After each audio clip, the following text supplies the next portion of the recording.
As a single dad, I never expected a stranger's tears at the gas station to change my life forever. I will never forget the day everything fell apart.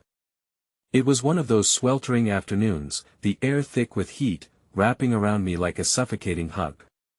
My son, Jake, was in the back seat, playing with his toy truck, oblivious to the world. I just needed to fill up the tank. The gas station hummed with the typical sounds: pumps clicking, the rustle of bags, and distant laughter. I stepped inside, the cool air a sharp contrast to the heat outside. Then I saw her. A woman, mid-30s, her face streaked with tears. It was as if the world around her disappeared, leaving only her pain. My heart raced. Who was she? Why was she crying? I watched, frozen. Her hands trembled as she clenched her phone. She glanced back at the door, panic flashing in her wide eyes. No one seemed to notice her. A little voice inside me pushed me to approach. I fought it. I was no hero. Just a dad, trying to survive day by day. But those tears, they snagged at my heart like a fishing line. Suddenly, she took a deep breath, as if steeling herself. Determination shone briefly through the layers of sorrow. I took a step closer. Are you okay? My voice wobbled, heavy with concern. She looked up, and time slowed. It was like staring into a storm. No, she whispered, the word filled with a weight that pulled at my chest. I lost someone. I wanted to reach out, to comfort her, but I didn't. Instead, I felt this strange connection. Like we were on the same sinking ship, just different cabins. Was this a coincidence? Or something more? A loud honk startled me back to reality. My son, impatient and loud, calling for me. The woman's gaze flickered to the commotion. She caught sight of him, his innocence, his joy. She gazed at him like he was a lighthouse in her dark, turbulent sea. Before I could say another word, she turned and fled into the bright glare of the parking lot. I stood, glued to my spot. Had I just let an opportunity slip away? My palms were sweaty, thoughts racing. I felt stronger now, deeper emotions swirling inside me, and yet I was left wondering about her, about what story she carried, what had just happened. Would I ever see her again? Hey, before we continue with this amazing story, I need to give you an important heads up. Many subscribers have reported that YouTube unsubscribed them without warning. Take a quick second to check the red button below to make sure you're still subscribed to the channel. I'd hate for you to miss any of the exclusive content coming soon. And while you're there, smash that like button, it really helps me out with the algorithm. Oh, and tell me in the comments, which city are you watching from? I love getting to know every amazing person who's part of this community. Your participation makes all the difference. Let's connect. The days that followed felt like shadows slipping through my fingers. Each morning, I woke to the same routine, dragging myself through the motions of caring for Jake. He was a bright beacon, with his laughter echoing through the house and his unyielding curiosity about the world. I adored him, but each laugh felt laced with the memory of the woman at the gas station, the fading imprint of her grief blending into my own lingering loneliness that I tried to put her out of my mind, but her image haunted me, especially during the quiet moments, when all the noise of life faded away. I replayed the scene in my head like a broken record, her tear-streaked face, the way her eyes flickered with pain, and that small gasp of connection we shared. It was a constant nagging at my conscience, urging me to reach out, to understand her sorrow. 12 days came and went, a stretch of time filled with mundane chores and thoughts rattling in my skull. One afternoon, while Jake played in the yard, I flipped through old photographs, yearning for a glimpse of life before everything had felt so heavy. My fingers brushed over an image of my late wife, her joyful smile forever suspended in time, and I felt the familiar ache of loss wrap around my heart. Then the doorbell rang, a simple sound that pulled me from the depths of my memory. I opened the door to find a neighbor, Mrs. Henderson, standing there with a plate of cookies, her face glowing with warmth. She had always looked out for us, offering little kindnesses that pierced through the dense fog of grief I had built around myself. "Thought you might like these," she said, handing me the plate, her eyes twinkling. "It's a nice day, isn't it? You and Jake should come to the park for the picnic later." As she spoke, I could see the genuine concern radiating from her. Her small gestures reminded me that even amidst my turmoil, there was light out there, and unexpected kindnesses from those around me. I could almost feel the warmth of hope, a flickering flame against the coldness that had settled in my heart. "Thank you, Mrs. Henderson." "Well, try to make it," I replied, my voice barely above a whisper. I closed the door, turning the plate of cookies in my hands, feeling humbled and yet strangely bolstered by her presence. It wasn't much, but perhaps it was enough to reach out of my shell, to address the aching absence that had become my companion. As the day wore on, I wrestled with the decision. Should I take Jake to that picnic? It could be a chance to breathe again, a chance for both of us to connect with others in our community, to find some normalcy amid the chaos. So, I decided. I could do this for him, for me. When the time came, we bundled up and headed to the park. It was a riot of colors, laughter weaving through the air like a tapestry of hope. Families had spread out blankets, children chased one another, their joy infectious. I watched Jake run into the fray, his laughter mingling with the chorus of carefree shouts. For the first time in weeks, I felt a tiny spark of joy ignite within me. As I wandered the edges of the picnic scene, grabbing snacks and observing the interactions, my heart began to soften. It was then, amid the laughter and chatter, that I saw her, the woman from the gas station. She stood a few yards away, sitting alone on a picnic blanket, her hands gripping a half-eaten sandwich, her eyes scanning the surrounding chaos with an apprehensive hunger, like she was longing to be part of it but was too wounded to dive in. A million thoughts swirled in my mind. Could I approach her? Did she remember me? Would she be receptive to connection, or would I only worsen her pain? The internal battle raged on, but the sight of her longing, of her isolation, pulled at my heartstrings with persistence. "Sophia." Her name sprang to life in my thoughts, a gentle whisper that made the love for my own son surge within me. If I reached out, I might not only help her, but perhaps in turn, help myself. With reluctant steps, I crossed the grass to her. Jake's laughter faded into the distance, but the resolve built within me resonated louder. I could barely breathe, anxiety twisting in my gut, but I would not turn away again. "Hi," I said, my voice trembling as she looked up, surprise washing over her face. It's been a while since that day at the gas station." Her expression flickered between hope and hesitation. "I remember," she replied softly, her voice strained.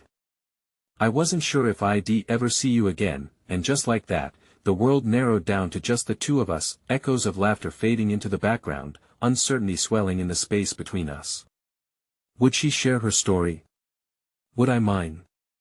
Or were we simply two ships passing through an ocean of shared pain, destined to drift apart once more? I opened my mouth to speak, but no words came, only the heartbeat of a collective silence that felt ready to burst, holding the weight of unspoken truths and stories yet to unfold. The park teemed with life, yet a cocoon of stillness wrapped around us as I struggled to find the right words.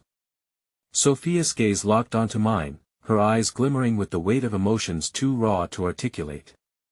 In that moment, I felt the fragile thread of connection we shared at the gas station begin to pull taut, threading us together in a web of mutual understanding. Point 2 Wanted to check on you, I finally managed, the confession slipping out before I could reconsider.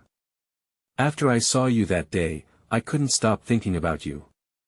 She nodded slowly, her posture softening, as if she were molding to the confession. I appreciate that.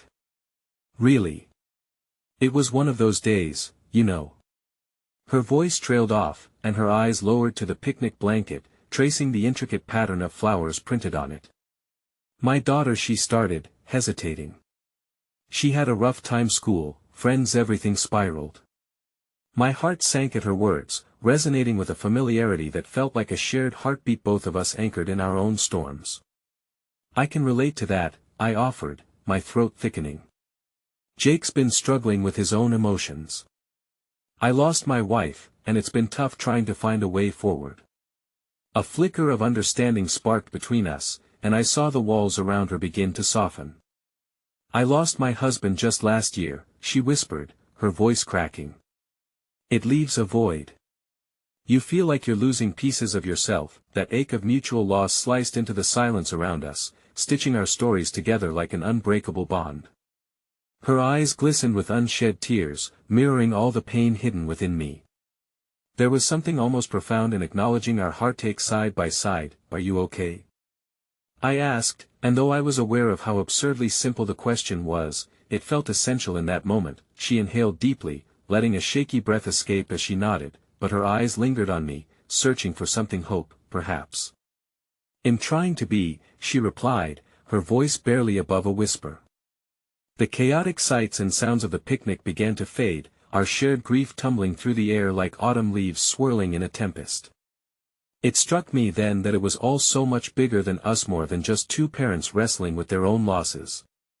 We were shaped by love, by the echoes of laughter we could barely hear now, by the yearning for connection and healing that we both desperately craved. Suddenly, the joyous shout of a child pierced the silence, pulling both our gazes towards Jake as he ran toward a group of kids kicking a soccer ball.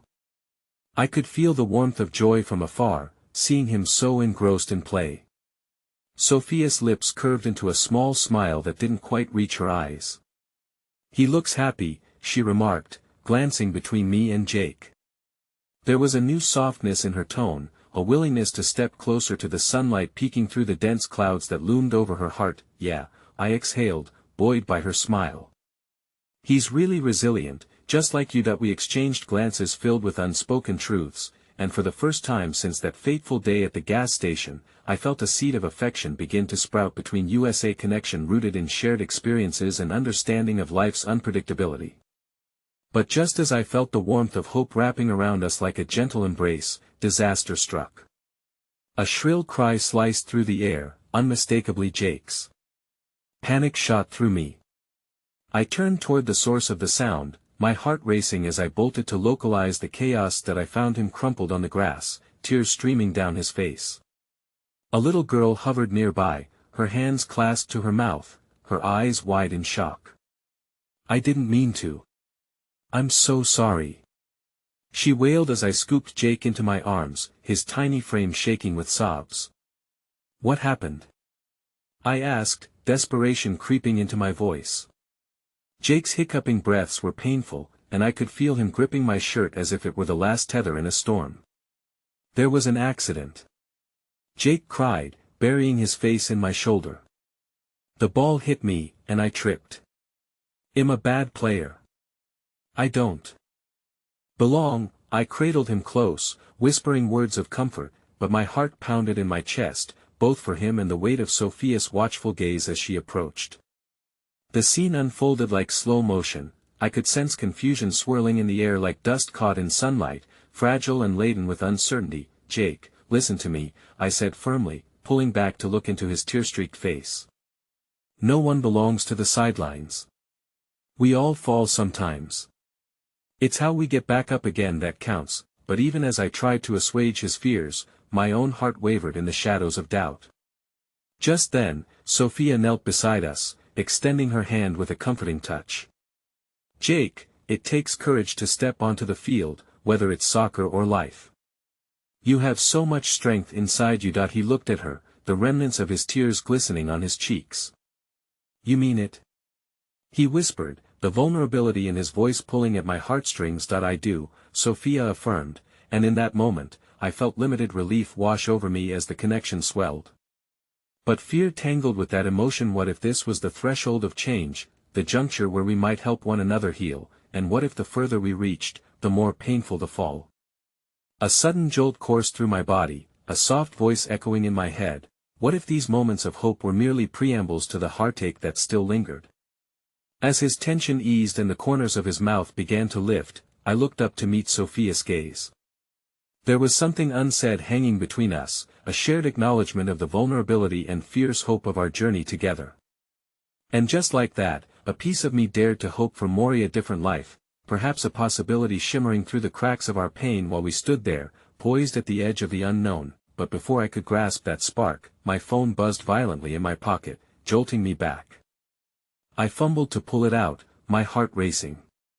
The caller ID flickered ominously, a name I hadn't seen in ages but recognized instantly, the one person I didn't want to face again, my mother. A chasm of fear opened beneath me, and my heart sank as I felt the tendrils of uncertainty wrap around my mind. In the depths of our shared moment, the ground felt unsteady. "Hello?" I answered, my voice trembling with anticipation and dread. "Rick," she began, her voice cold and measured, "we need to talk." At that instant, I felt the fragile connection of hope waver, suddenly overshadowed by an impending storm. The lightheartedness of our moment was swept away, leaving behind the echo of an unresolved past. I looked back at Sophia, whose eyes mirrored my own trepidation, and knew in that instant that our fragile strides toward healing were about to face a new tempest. As the chill of my mother's voice enveloped me, I felt the air grow heavy with the weight of unresolved tension. The laughter and vibrancy of the park seemed to fade into a muted, distant echo, a stark contrast to the storm raging within. My gaze caught Sophia's concern, her earlier warmth flickering beneath the dawning fear mirrored in her eyes. The moment of connection we had shared, the burgeoning hope, yet felt precarious, as if it might shatter under the strain of my past. "Rick, are you there?" she pressed, her tone sharpened by impatience. I fought against the swell of emotions threatening to drown me. "Yeah, Mom. I'm here," I managed to reply, clenching my jaw. The memories flooded back, a tidal wave of anger and disappointment. How many times had we danced around this conversation, each time retreating into our corners, both armed with our own harbored resentments. "I need to meet you. It's important." "Important?" I scoffed, the bitterness spilling out before I could contain it. "What's important?" "You left when I needed you, and now it's convenient for you to talk. I have a son who relies on me, and I can't just drop everything, especially for you, Rick," she sighed, her voice a hazy blend of frustration and something softer, something almost pleading. "This isn't just about you. Things have changed." "I don't care." I snapped, my breath hitching as I held Jake even tighter, feeling the tightening knot of protective instinct cascade through me. "You left me to pick up the pieces. I don't owe you anything." There was a silence on the line, one heavy with the unspooled threads of our shared history. Just as I was about to hang up, I heard her voice again, trembling ever so slightly. "Your father is not well. He's in the hospital, and it's urgent that you come." A cold chill snaked down my spine, leaving my heart wrenching into 1,000 jagged pieces.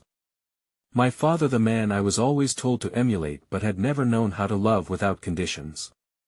The man whose absence had carved a chasm in our family, and now, just as I thought I could bury the past, it jerked me back with visceral force.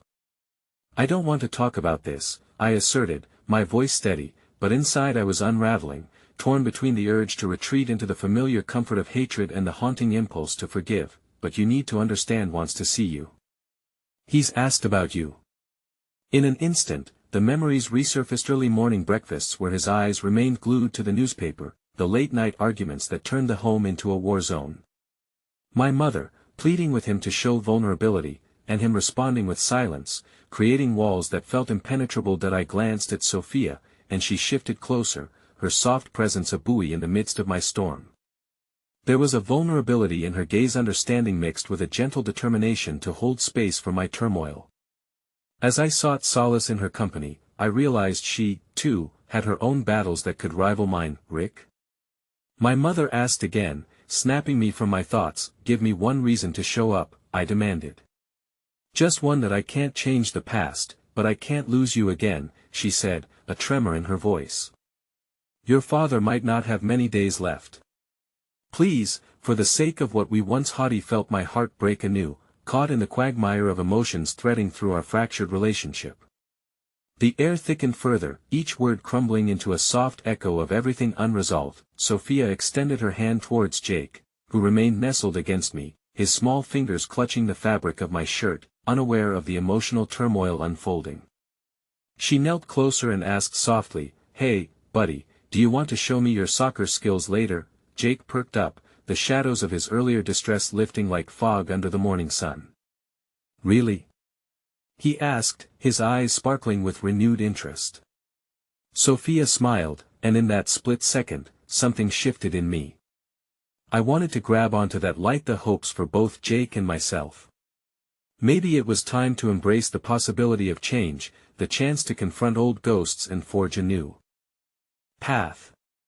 Not just for me, but for Jake. That I can't do this alone, I finally admitted, my voice steady yet trembling. It was true. I needed Sophia's steady presence beside me, even as I waded through the murky waters of my past. I'll go, but this isn't just about me anymore, and I don't know what this might mean for us. Sophia's smile faltered slightly, uncertainty dancing at the edges of her expression, but she gave a slight nod. I'll be here, whatever you decide. You're not alone, Rick. Unexpected warmth cascaded through me. Although we had only begun to tread into the deep and chaotic waters of each other's lives, the floodgates of intertwined fates felt inevitable. It was as though the universe conspired to bring us together, two parents grappling with the shards of their histories, trying to create something beautiful for our children despite the pain. Okay, Mom, I said finally, swallowing my pride. I'll come. But this is going to be hard for me. I know, she replied quietly. Thank you. With the call ended, an icy silence enveloped us once again. Jake's gentle voice broke through, asking about the soccer game with a glimmer of excitement. I gazed at Sophia, the warmth of our moment hanging in the air, suddenly heavy with uncharted territory. As the golden rays of late afternoon light began to filter through the trees, illuminating the fragile connection we had built, a new feeling emerged, an unexpected mixture of trepidation and hope. But just as I allowed myself that small flicker of happiness, danger lurked in the shadows. What if my mother's reappearance toppled the delicate balance I had begun to form with Sophia? What if the past dragged me down the path of despair once more? The doubts loomed like storm clouds, challenging me to find my footing amidst the uncertainty. I took a deep breath, looking into Sophia's empathetic eyes, both of us aware that we were hovering on the brink of something transformative. Yet, in the eye of the emotional storm swirling around us, one thing was clear: I was no longer just facing my own struggles. Now, they tangled with Sophia's, too, entwining our lives like vines wounded by the bygone seasons of pain. A puzzle yet to solve, aching with the anticipation of an unchosen destiny that just might reshape our hearts forever. With the setting sun casting long shadows against the cracked pavement, I steered the car toward the hospital, my emotions a tangled highway of anxiety and reluctance. The call from my mother echoed in my mind, a bittersweet torment that tugged at my heartstrings. I glanced at Jake, who was blissfully unaware of the colossal weight resting on my shoulders. In his small world, a soccer game loomed large, a horizon where joy reigned and trouble was just a clumsy kick away. Are we almost there, Daddy? He asked, his voice buoyant, pulling me from the morose depths of my thoughts. Yeah, buddy. Just a few more minutes, I assured him, forcing a smile. I tore my gaze away from the road for a fleeting moment and caught Sophia watching me, her expression full of unwavering support, even as her own fears bubbled just beneath the surface. I felt the warmth of her presence tugging at me, an anchor as we sailed into uncharted waters. When we arrived, the weight of the hospital's facade loomed like a sentinel, a reminder of the fragility that accompanied life. As I led Jake through the sliding glass doors, each step felt heavier, as if I were wading through molasses. The sterile scent of antiseptic stung my nostrils, an unwelcome reminder of the world inside. Daddy! Jake piped up, his voice drawing the attention of a passing nurse who offered him a bright smile. I watched as he gravitated toward her, an innocent spirit unbothered by the undertones of despair shrouded in the sterile walls. For that moment, he was light, unburdened by the weight of my relationships or past choices. He ignited pride and love within me, even as confusion clouded my heart. Stay close, buddy, I urged gently, kneeling before him and searching his eyes. We're just here to see your grandpa for a little while. His small nod was enough to quell the storm of anxiety brewing in my chest, and I felt Sophia's reassuring presence nearby as she discreetly traced her fingers along my arm, tethering me to the present. We made our way down the sterile halls, the clinical atmosphere swallowing us. As we reached the room, each bated breath echoed the urgency of what lay within. I hesitated, the unknown pressing upon me more than the fear itself. The thought of facing my father was something I had spent years avoiding, a confrontation with memories that could twist like knives through the fibers of my being. Are you ready? Sophia whispered softly, placing her hand on mine. I took in her earnest gaze and found solace, but the fear in my heart still pulsed wildly. I don't know why I'm doing this, I muttered, uncertainty spilling from my lips. He was never there for us, maybe it's time to let that go, she offered, her voice the kind of soft breeze that lifts a tree's branches. For Jake, and for you, with a deep breath, I nodded, the heaviness morphing into resolve. As I pushed the door open, the fluorescent lights flickered, bathing the room in an otherworldly glow. My father lay frail amongst the bleached sheets, the life force around him strangely tenuous. I held my breath, unwilling to let the gravity of the moment crush me. "Dad," I ventured, my voice quavering despite my efforts to sound strong. That he stirred slightly, eyes flickering open to witness his estranged son standing before him. Recognition fluttered onto his expression, quickly stolen by guilt and regret. "Rick?" he breathed, barely above a whisper. "Yeah, it's me," I replied, a lump in my throat rising, consuming my voice. I stepped further into the room, my heart hammering in my chest as I took in the wrinkled visage of a man I had long considered an enigma. He began, words tangled in a web of emotions. "I never thought." Jake, oblivious to the strained undertones, stepped closer and, without a second thought, climbed onto the edge of his grandpa's bed. "Hi, Grandpa." He beamed, eyes sparkling with innocence. The sight cracked something deep within me, a moment of unexpected warmth brittle amongst the icy past. "Jake," my father whispered, voice thick with emotion. Years of absence painted over the space between them, but for one fleeting moment it felt as if time slowed, the past unraveling to make way for the new. A fleeting smile creased my father's face, and for a heartbeat, I allowed hope to fracture through my trepidation. "You've grown," he murmured. "I missed so many years." I felt a strange urgency surging through me, a primal need to protect my son while also grappling with my own lingering fears. "You can't just expect to patch things up like this," I interjected, my voice firm although my stomach churned. "You can't just waltz back into our lives and think it's all okay." "I know," he replied, his voice cracking. "But I want to try.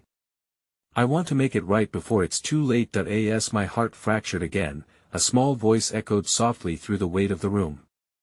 It was Sophia, who had remained quietly supportive at the periphery. "What does making it right look like?" she quietly queried, her presence attentive, yet gentle enough not to provoke. Silence enveloped us, a cavernous chasm where words strained against unyielding walls, and my father's gaze faltered as he seemed to search for the answer. The air shifted, barren wounds of our past suddenly raw and opened as new connections hung by thinnest threads. Then, just as I thought I could grasp hold of a deeper understanding, a sudden commotion echoed in the distance. The sharp tone of a hospital code blared through the halls, intertwining with the heavy backdrop of our reunion. My breath snagged in my throat, my instincts kicking in as the change in atmosphere felt all too tangible. "Rick," my father's words took on a new urgency, a realization dawning across his frail face. Just as the door swung open, 2 nurses rushed into the room, frantic and focused. "We need to move him to the ICU. His condition has worsened." The world shifted beneath my feet, colliding with the fragile hope that had begun to unfurl. My father's eyes, wide with alarm, mirrored my own spiraling confusion as the abrupt reality of our past collided violently with the urgent present. Heart racing, I reached for Jake, pulling him tightly to my side as I turned to Sophia, who looked equally stricken. All the emotions I had hoped to explore twisted into dark knots of fear at this sudden change. Not now, not when I had just begun to piece our lives back together, and there it was, a revelation nestled within chaos. The specter of forgiveness that had lingered for so long seemed eternally out of reach, threatened by the weight of sudden despair. Would I lose this chance before we ever truly began? "Walk with me," my father urged, determination igniting within him as he struggled to rise from his bed, fear and hope dancing like shadows on his face. "Dad, don't," I breathed, panic overtaking reason. "Stay there." "Well, come back," but time was slipping through our fingers like sand, and within the storm, I suddenly found myself teetering at the edge of an emotional cliff, questioning if I truly wanted to leap into the unknown. And there, on that precipice of my past, I realized I was unprepared, held hostage by the very ghosts I had sought to confront. As the chaos swirled around me, I could barely comprehend the frail hand reaching forward to bridge the gap between us. In that moment, before words could fully form, the choice loomed: would I risk it all again? Or would I let despair wash over what little hope had been ignited? The sterile hum of hospital machinery filled the air, punctuated only by the distant sounds of footsteps and hushed voices echoing through the corridor. My mind raced, frantically wrestling with the reality unfolding before me. Each second stretched into infinity as I clung to Jake. The weight of my father's frail form, his breath hitching between fear and longing, loomed larger than I could bear. "Rick, please," my father implored, desperation etched in the lines of his face. "There's so much to say, so much I regret. I can't let this be how it ends." The panic felt like a vice tightening around my chest. I had spent years building walls to protect myself from the hurt he represented, and those structures threatened to collapse under the pressure of his plea. I opened my mouth to respond, but the words failed to materialize. The sudden presence of my father's vulnerability broke something within me, a fracture that was both frightening and oddly liberating. Before I could decide, a voice pierced through the chaos. "Room 214, we need you." I turned to the nurses rushing in, the urgency of their movements a stark reminder of the fragility of life. They moved quickly, careful not to trample the delicate fabric of the moment I had only just begun to stitch together. Tears brimmed in my eyes as my heart raced, each beat echoing my indecision. Would I allow my father's hand to slip from mine forever? "You don't have to face this alone," Sophia urged softly, her presence a grounding force that momentarily quelled my spiraling thoughts. But even as she spoke, tendrils of doubt curled around my heart. How could I move forward when yesterday loomed like an invisible barrier between us? "Let him talk, Rick," she continued, her eyes imploring. Let him try. For a heartbeat, I was tempted to yield, to lean toward forgiveness, but the shadows of hurt poured into my consciousness, whispering reminders of the years we had spent apart. Years spent navigating the storm without him. Years spent vowing never to be like him. "Dad," I hesitated, the space between us thick with unspoken words. "I don't know how to do this." "I'll fight," he breathed, determination flickering in his defeat. "I'll fight for you, for Jake. Just don't give up on me yet, please." His plea melted into my heart, igniting passion under layers of scar tissue. Yet, the fear of being let down clung like a shadow, threatening to swallow the tiny ember of hope beginning to burn between us.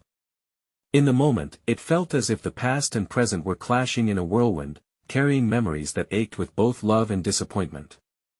"Jake, come here," I called softly, and he dutifully hopped off the bed, his small frame a beacon of innocence. The urgency of the moment pressed around us, and I reached out a hand, wanting to bridge the gap I had spent years building away. "You, too, buddy. You need to know your grandpa." With hesitance, Jake stepped closer, curiosity sparking in his eyes and pushing his reservations aside. I knew it was taking courage for both my son and me. "Grandpa, why are you in the hospital?" Jake asked, his delightful naivety forcing a small smile from my father. His smile was fleeting, tinged with pain as he struggled for words. "I'm here because I'm sick. But that doesn't mean I can't still love you," he replied earnestly, his voice cracking under the weight of years lost. "Why didn't you come to see me before?" Jake queried innocently, with the honesty only a child could muster. My heart twisted painfully in my chest, cringing at the sting of truth that I held my breath, anticipating my father's response, ready to shield my son from the crushing weight of disappointment. But instead, there was a shift, a kind of understanding I had been hungry for but doubted would ever come, because I was scared, Jake. I was scared of my own mistakes and what they had done, he admitted, looking directly at my son. I didn't know how to be a good dad, and I ran away. As my father's words sank in, I glanced at Sophia, her expression filled with faith. Her belief in this moment gave me the strength I needed. Suddenly the hope that had flickered cautiously in the room seemed to expand, challenging the shadows of the past. "Maybe you can start now," Jake whispered, his small voice breaking through the tension that hung in the air. It was an innocent suggestion, yet it bore the weight of wisdom, a chance for a new beginning. I could see what my father was capable of, if only we could all overcome the scars of our shared history. Just as the moment seemed to solidify, the door swung open, interrupting the fragile bond that was beginning to form. A doctor with a stern expression entered, and instantly the aura shifted. "I'm sorry, we need to move him to critical care now," he said, and my heart sank in sync with my father's expression that turned desperate. "No, wait," I shouted, but the moment had already started to slip away. Nurses flooded the room, rushing my father on a gurney, serious and focused. "Hold on!" Sophia cried, a plea to the world that felt absorbed by the chaos.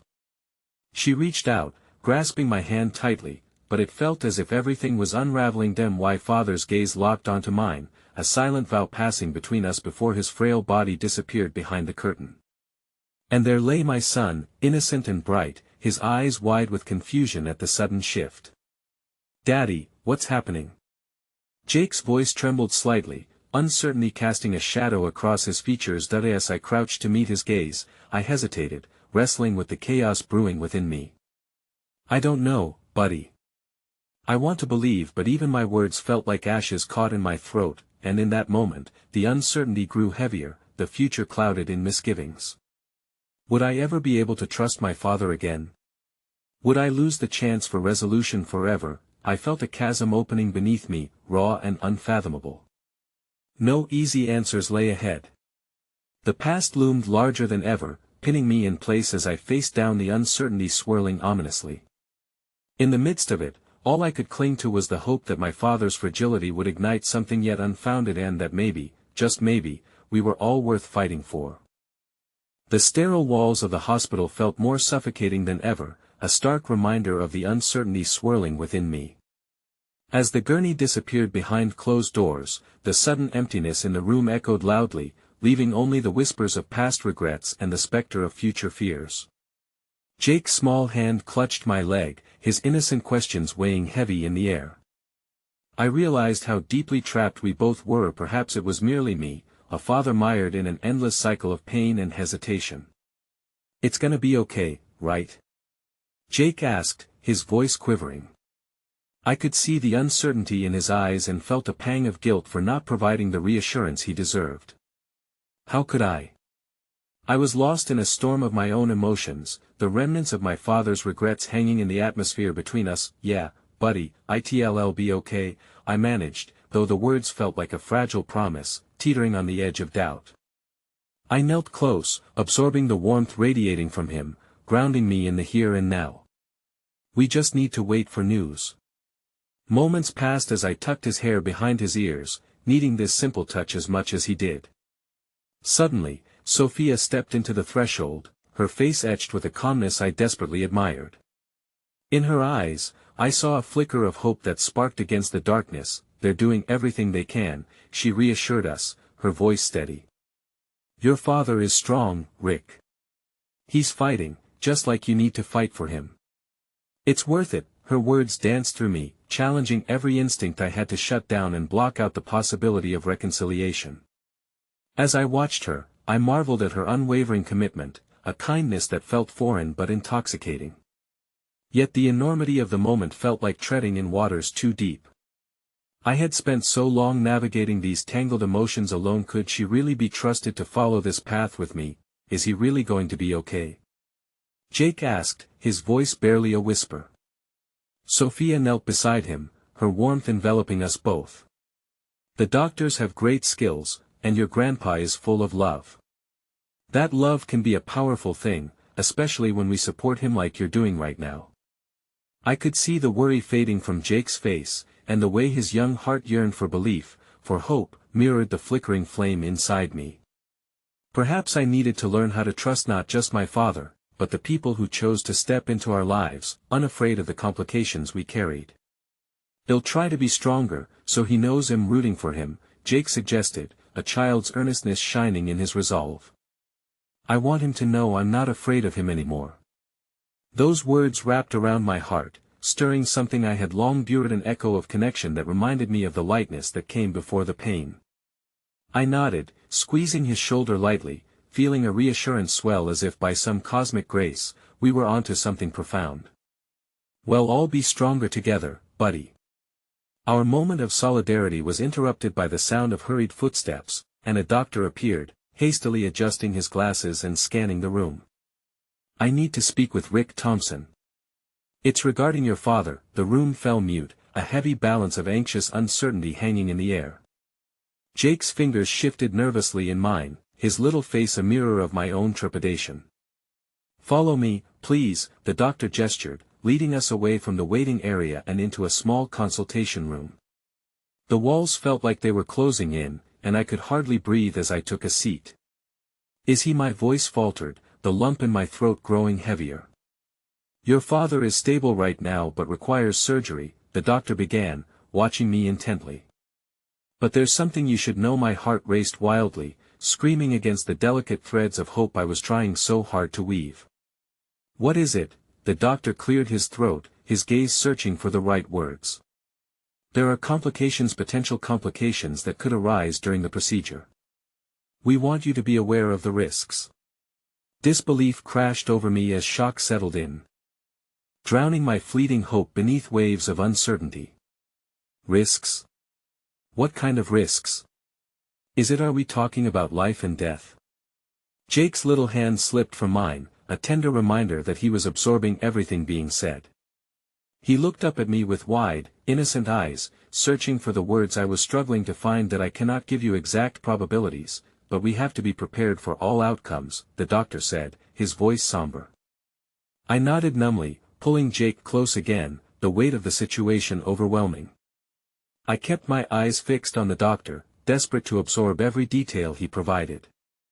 Fear twisted in my stomach, gripping me like a vice as I fought against the dark thoughts dragging me into despair. Rick. Sophia's voice cut through the haze, and I turned to see her at the door, her eyes filled with urgency. Something's happened, please. I felt the blood drain from my face. What happened? Panic rose, clawing at my throat. But before she could answer, a loud crash echoed from down the hall, the sound sharp and jarring. Moments later, a nurse rushed past us, her expression fraught with alarm. We need additional assistance in 214. The urgency in the air crackled like static, and I felt my heart race uncontrollably.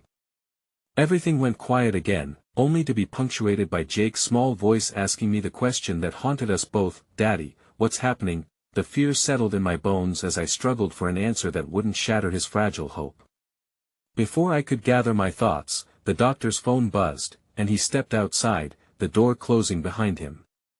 Dad, is he? I paused, hesitating, feeling the weight of the world crashing down, unsure of how to offer Jake the reassurances he needed. That I don't know, sweetie. But we have to be brave and face whatever comes next. But deep within me, the truth was unfolding like a flower in harsh weather. I felt the fierce love for my father battling against my instinct to guard my heart, and as I looked at my son, I realized this wasn't just about my father anymore. It was about us, about choosing to step through uncertainty together. And in that defining moment, amid the chaos, I vowed silently to myself that whatever came next, we would remain united, extending our hands toward the flickering glimmer of hope amid the tempest. But as I embraced Jake, the door swung open again, and the doctor's face turned pale, robbing me of my breath. All the air left the room as reality struck like lightning, and I braced myself for the unbearable truth that would challenge everything I believed. The doctor stepped into the room, the color drained from his face, eyes wide with urgency. For a moment, the world stilled, the air thick with the kind of silence that screams louder than any words. My heart started pounding in my chest like a drum, reverberating with dread as I clutched Jake tighter, his small frame trembling against mine. Rick, the doctor said, his voice steady but laced with an undercurrent of gravity. There's been a complication during your father's surgery. He needs you to make a decision. Each word felt leaden, dragging me further into the depths of despair. My mind raced frantically, processing the implications, swirling like a storm that threatened to engulf us all. I glanced at Jake, whose big eyes mirrored the confusion and fear I felt. Make a decision about what? I managed to croak out, my throat constricted as if a vice had clamped around it. Your father's condition has deteriorated. We have two options. we can either attempt a high-risk procedure that may stabilize him, or," he hesitated, searching for the right way to convey the unbearable, "you can choose comfort care, allowing him to pass without further suffering." The words felt like a physical blow, staggering me. I could feel a cold sweat break across my forehead, my pulse quickening in an alarming crescendo. There was no way they were talking about my father, me stubborn and fiercely proud father who had always held on, even when things got tough. And oh, I can has to fight, we can't give up. My voice was louder than I intended, desperation pouring out of me, but inside I felt like I was crumbling. "He's strong. He can do this, Rick," the doctor said gently, taking a step closer. "It's not about giving up. It's about considering quality of life. If we proceed with the high-risk option, there's a significant chance that he may not wake up again. Only you can decide what's best for him." Jake squeezed my hand tightly, his small fingers trembling as real fear seeped into his innocent heart. "Daddy, is Grandpa going to die?" His voice quivered, the innocence of his question slicing through the haze of despair that surrounded us. "God, I began, but the words got stuck in my throat like shards of glass, and I could only muster a broken whisper. "I don't know, buddy." Suddenly, my mind flickered back to when I was a child, standing at that same hospital entrance with my father. He had promised me then, with his firm grip protecting me, that he would always be there. Now, the weight of his suffering felt like a chain dragging me down, and I resented the notion that his choice might not be mine to make anymore. "Please, Rick, I need an answer." The doctor's voice drew me back. "We're ready to proceed, but we need you to make a choice now." For a moment, time stretched infinitely, collapsing into a void of uncertainty. I glanced at Jake again, his fear palpable, then back at the doctor. Can you give us a moment?" I asked, my voice trembling still. The doctor nodded, retreating from the room, and a silence enveloped us again, thick, heavy, unbearable. "Daddy?" Jake whispered, his gaze searching mine. "What do we do?" My heart shattered as I looked at my son, realizing he carried the weight of this decision as much as I did. It felt wrong to place this upon him, yet, what other choice did we have? "Listen to me," I began, kneeling down to his level, feeling the urgency surge in me like a tide. "Whatever happens, we have to be brave. You need to know that your grandpa loves you very much, and whatever we choose, it should be about him, what he would want. But what if he leaves?" Jake's voice trembled, tears pooling in his eyes. "What if he goes to heaven and I can't see him again? I don't want to lose him." A sharp pang of guilt twisted in my chest, a reminder of my own fear of loss that had compelled me to stay closed off from our family for too long. "Jake, sometimes love means letting go, even if it hurts. It means honoring someone's wishes and making sure they are free to find peace." He nodded slowly, a faint glimmer of understanding flickering in those innocent eyes. "But I want him to be okay. Too, Daddy." And for a moment, I was reminded that love was never black and white, it was messy and expansive, filled with uncertainty. "I know, buddy. I want that more than anything." The quiet enveloped us as we sat together, grappling with an immeasurable heaviness that entangled itself around my heart. It was in those seconds that I remembered Sophia, her steadiness and light against the dark corners of my mind. "Let's talk to Sophia. She can help us," I suggested, knowing that connecting with someone who understood might provide us both the clarity we needed. Just as I reached for the door to call her, a new commotion echoed down the hallway, echoing with urgency. Jake's eyes widened in fright, mirroring my own trepidation. "Rick." Sophia's voice called, now tinged with urgency as she re-entered the room. "Something unexpected has happened. We need to discuss your father and other family matters before it's too late." The weight of her words struck me like a lightning bolt, igniting a fear I hadn't anticipated. "Other family matters? What do you mean?" Her vulnerability struck me, and I sensed the burdens she carried too. My heart raced, but a sliver of hope ignited in me. "Let's hurry," I urged, defending against an overpowering instinct to deny the prospect of losing everything. As I stepped back into the thrumming chaos of the hospital, a new wave of questions surged within Muhat. Family matters could possibly change the dire situation we found ourselves in. Every step felt heavy and uncertain, but just maybe, in this storm of vulnerability, we would find the strength to face whatever might come next together. The fluorescent lights buzzed overhead as I hurried down the corridor, Sophia at my side, her expression a mixture of concern and determination. Jake trailed behind us, his small hand clutching the hem of my shirt. A protective instinct surged through me, stronger than ever. "Rick, I understand this is difficult," Sophia began, her voice low but firm as we rounded a corner.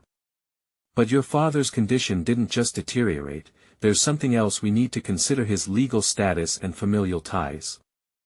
I believe there are elements of his life we can't ignore." "What do you mean?" I prompted, feeling the tightness in my throat return. I didn't understand how any of this could matter now. The thought of more complications was devastating. "That we need to discuss what he has arranged regarding his healthcare directives and who else should be involved at this stage," she said. "It's vital you know that there are relationships in his past connections that might influence this very decision." That I felt a wave of resentment bubble within me. "You mean to say there are other people who might have a say in my father's care? After all he's done for our family? After we've seen him through this?" "Not just anyone," she replied, urgency creeping into her tone. "Your father had choices he made before you ever came to this moment. I want to help you navigate it, Rick, but you have to trust me." That I glanced back at Jake. The innocence of his wide, frightened eyes wore the weight of uncertainty that we were all feeling. How could I protect him from this chaos? "I don't want that right now. I just want my dad." Just as I finished my thought, another voice pierced through the tension. "Rick." "Sophia." A woman appeared at the end of the corridor, hair wild and eyes frantic. "It's urgent." My heart plummeted when I recognized her. Margaret, my father's younger sister, someone I hadn't seen in years. The lack of familiarity mixed with the sense of foreboding that she brought made my stomach churn. "Margaret, what's going on?" I called out, propelled by fear and anger. "Your father, he's not just holding on for himself," she panted, squinting as if the fluorescent lights were too bright. "He's doing this for you, both of you. There are things he's been hiding, things the family has kept quiet about." "What does that even mean?" I snapped, the words tasting bitter in my mouth. "You think this is some sort of game?" "Please, Rick. Just let me explain," she urged, stepping closer. "There's more about your dad's past and a decision he made long ago regarding his care. As much as it kills me to bring this up, you need to know about the other interests in his life, the family he built away from you." That I felt a cold dread settle over me. "What do you mean, family? What other family?" My heart sank as 1,000 thoughts raced through my mind. Betrayal, resentment, confusion. Sophia interjected gently, "Let's take this somewhere private, away from Jake. It's important that I know he stays with me." I tightened my grip on Jake's small hand, unwilling to let go, unwilling to allow any more disarray into his little world. Margaret nodded, her expression softening. "Okay, I understand. But Rick, please, this information affects him too. It'll help you understand why your father is making these choices." With each spoken word, I could feel the ground beneath my feet shifting, my foundation cracking. What could possibly justify this? I asked, a tremor creeping into my voice. My thoughts spiraled. What if my dad had found love again? What if he had built a life elsewhere while we struggled? Sensing my turmoil, Sophia placed a calming hand on my shoulder. "Let's step into this conference room," she urged. "We'll sort through this together." The uncertainty in my heart was suffocating as we entered the small, windowless room, the oppressive silence wrapping around us like a suffocating blanket.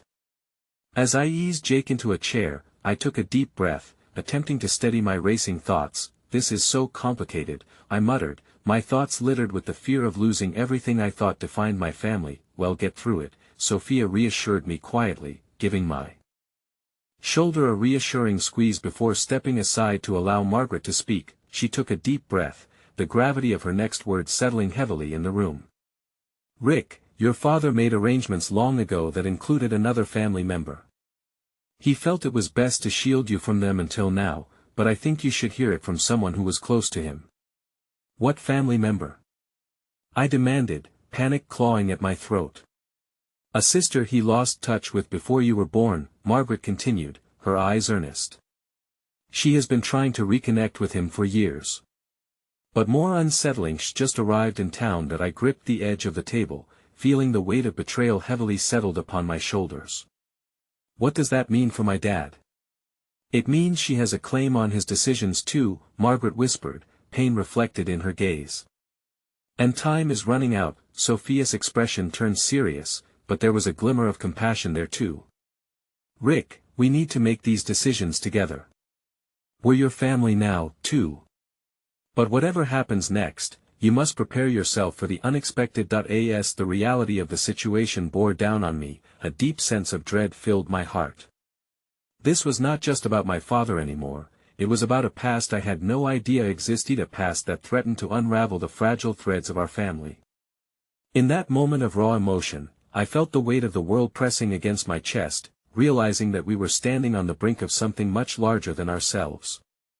And the boundaries of family, loyalty, and love were about to be tested in ways I could never have imagined. Please don't let him go. Jake's voice shook me from my thoughts, reminding me of the little boy who needed me now more than ever. Yes, Jake. I won't let him go. But as the words left my mouth, deep inside I doubted whether I could keep that promise or what it would take to truly hold on to everything we'd known. But as the weight of new revelations loomed over us, I couldn't shake the feeling that things were about to change forever, leaving me stranded in a tempest, where every heartbeat echoed with a haunting uncertainty. Like an explosion echoing through the stillness of the conference room, the revelations hung heavy in the air. My father's hidden past, the specter of another family, encroaching on the fragile remnants of the one I had carried in my heart for so long. Panic clawed at my insides as I struggled to wrap my head around it all. This was not how I envisioned our reunion, the long-awaited moment, a reckoning filled with light and redemption.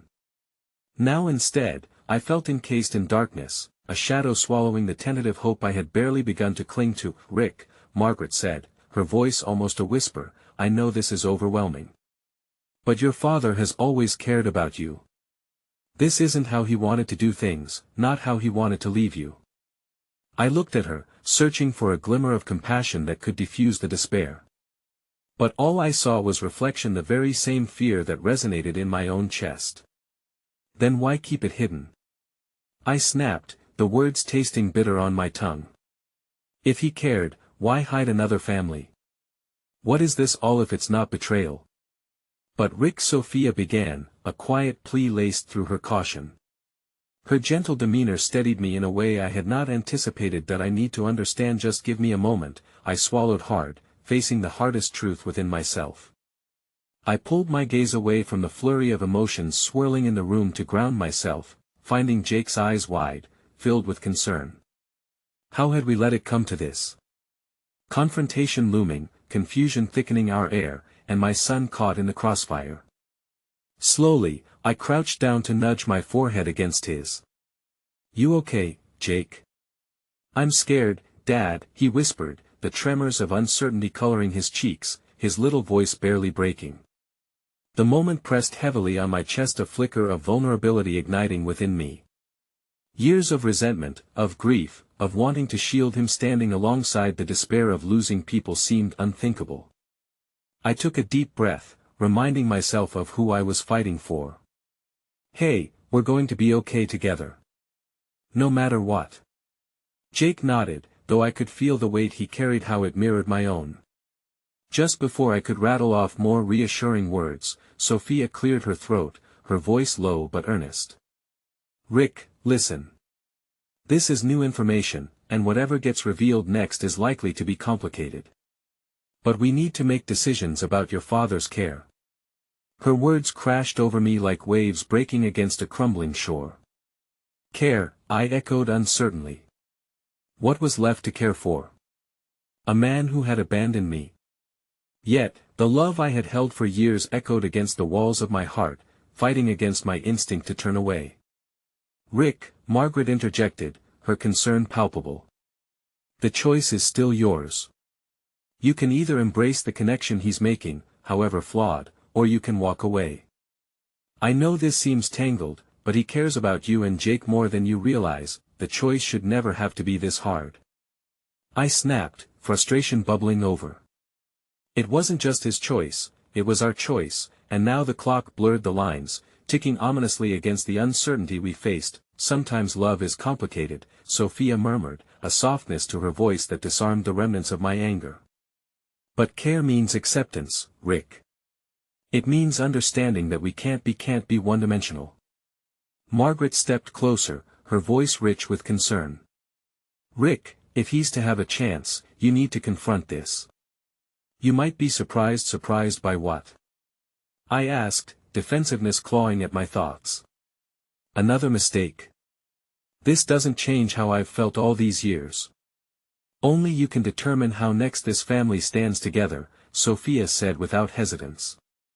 Every moment, every decision, every piece of love can flourish, not with absolution but with compassion. She turned towards Jake, and my heart twisted. And it begins with hope, with an acknowledgement that we are allowed to hold space for all the things nothing has to remain in the shadows. In that exhalation, time shifted. The chaos that once resided within me cracked open to reveal something Maureen. Embrace of shared pain ignited by the promise of familial love. But what if it risks everything? I pleaded, uncertainty flooding back. Teetering on the brink of vulnerability felt like standing at the edge of a cliff. That we can't control everything, and that risk holds warmth. Rick, Sophia implored gently, her eyes steadfast. We can be better than our pasts, we just need to step towards what's possible. With my breath catching, I turned to Jake again, and time lay heavy upon us, the seed of realization sprouting within me. I want him to meet you, both of you. I want you to find love beyond the hurt and uncertainty. Margaret tilted her head, the flicker of understanding weaving through her features. Then let's talk openly, and discover who your father has turned into. Let it begin here, where we can build something anew. That I faced them beside Jake, needing their strength as much as my own. Then let's uncover whatever truth remains and let the future be our compass. The resounding weight of resolve settled like fresh promise. The path remained unclear, but for the first time in ages, we were no longer just stumbling through the shadows. Life threaded before me an open canvas, pristine among wreckage. And in that moment, through the shattering noise of uncertainty, I held on to hope like a life raft, buoyed by determination to face the possibilities ahead. As I walked toward the door beside them, the weight of all we faced felt lighter, an amalgam of love and pain, each step forged anew in the warmth of acceptance. This was not just our family's final reckoning, it was a chance for birth, a rebirth that could elevate us above all that kept us broken. Let's go find him, Jake, I whispered, growth kindling within me, and with that promise echoing through the sterile halls, I finally understood what love could unravel through the wounds, holding the promise of tomorrow close as we stepped into the light, ready to confront the past to forge our own growth through the messiness of one loving heart entwined with another. Together, we would find our way. Life pulsed abundantly within the walls, and my soul dared to hope beyond tragedy, a truth adopted and nurtured in all its complexities. Tethered and intertwined, we would make anything possible. As we ventured forth, one last tender thought swelled within my heart. Perhaps ending wasn't the end after all, but instead, the beginning of discovering strength in vulnerability. And I knew no matter what came next, love would always find a way.